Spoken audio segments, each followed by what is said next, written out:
आज के अपने इस वीडियो में हम DSSB TGT सोशल साइंस जो कि नवंबर 2025 में एग्जामिनेशन जो कंडक्ट हुए थे उसका PYQ सीरीज़ में ये फर्स्ट पेपर का डिसिप्लिन 5 है।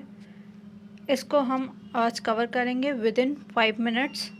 चलिए स्टार्ट करते हैं। हमारा फर्स्ट क्वेश्चन है, निम्नलिखित में से किस स्थिति में भारतीय संविधान के अनुच्छेद 14 के तहत समानता के अधिकार का उल्लंघन होता है।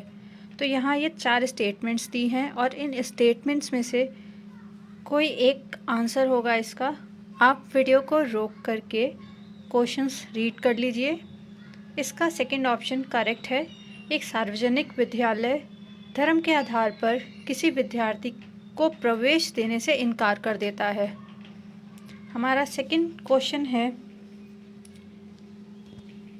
Which legal document did the Indian Constitution replace after it was adopted? So यहाँ पर ऑप्शन नंबर 1 करेक्ट है, गवर्नमेंट ऑफ इंडिया एक्ट 1935।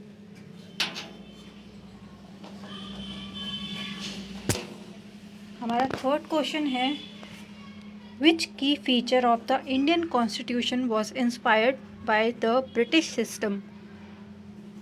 तो यहाँ पे ऑप्शन नंबर 2 करेक्ट है, पार्लियामेंट्री सिस्टम ऑफ गवर्नमेंट। हमारे डिसिप्लिन 4 में ऑलमोस्ट अराउंड 10 क्वेश्चंस हैं। सो क्वेश्चन नंबर 4 हम देखते हैं अब क्या है। भारत की न्यायिक समीक्षा प्रणाली के संबंध में निम्नलिखित में से कौन सा कथन सही नहीं है? तो यहाँ 4 ऑप्शंस दिए हैं, उसमें से हमें चूज़ करना है। Option number 2 is correct. न्यायिक समीक्षा केवल 2 पहलुओं से संबंधित है, अर्थात विधायिक कार्यवाही और न्यायिक निर्णय। यह ऑप्शन सही नहीं है। तो अब हम क्वेश्चन नंबर 5 देखते हैं अपना। Which of the following are the necessary qualifications for a person to become a जज of the supreme court? Supreme court का जज बनने के लिए इनमें से कौन सी क्वालिफिकेशंस चाहिए? तो पहला ऑप्शन हमारा करेक्ट है, must have served as a जज of high court for at least 5 years।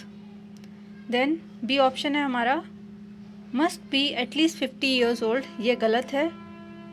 तो यहाँ पर ऑप्शन हमारा 4 करेक्ट है। ए, सी और डी ऑप्शन जो है हमारे वो करेक्ट हैं। अब हम चलते हैं अपने क्वेश्चन नंबर 6 पे। एक नागरिक को लगता है कि नया पारित कानून संविधान द्वारा गारंटीकृत उनके मौलिक अधिकारों का उल्लंघन करता है। यह कानून संसद के दोनों सदनों में 2/3 बहुमत से पारित हुआ था। नागरिक के पास कौन सा कानूनी विकल्प है जो इसके अगेंस्ट में अपनी आवाज़ उठा सके? तो यहाँ पर ऑप्शंस दिए हैं, जिसमें से हमारा सेकंड ऑप्शन करेक्ट है। नागरिक कानून की संवैधानिकता को चुनौती देते हुए सीधे सर्वोच्च न्यायालय में याचिका दायर कर सकता है। हमारा 7th क्वेश्चन है अब, विच of the following influence the adoption of the preamble of the Indian constitution?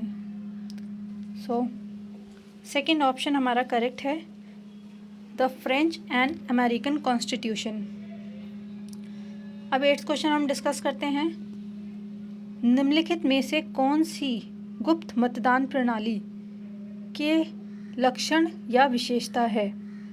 तो यहाँ 4 ऑप्शंस दिए हैं। ऑप्शन नंबर 1 करेक्ट है, मतदाता दूसरों को बताए बिना अपना वोट डाल सकते हैं। पॉलिटिकल साइंस के क्वेश्चन लेंदी थे, बट आंसर आप कर सकते हैं इनके। जिसको बेसिक अंडरस्टैंडिंग है वो ये क्वेश्चंस अटेम्प्ट कर सकता है। 9th क्वेश्चन देखते हैं हम अपना। एक लोकतांत्रिक देश में एक न्याय कानून पारित किया जाता है जो सरकारी गतिविधियों पर रिपोर्ट करने की प्रेस की स्वतंत्रता को प्रतिबिंबित करता है। नागरिक और मीडिया संस्था इस कानून का विरोध करते हैं। एक कार्यशील लोकतंत्र में क्या होना चाहिए? तो ऑप्शन 1 यहाँ करेक्ट है, सरकार जनता की प्रतिक्रिया के आधार पर कानून में संशोधन या उसे निरस्त करे। ऑप्शन 10th देखते हैं हम अपना क्वेश्चन 10th देखते हैं। विच of the following is true about the objective resolution introduced in the constitutional assembly, constituent assembly. So option 3 is correct.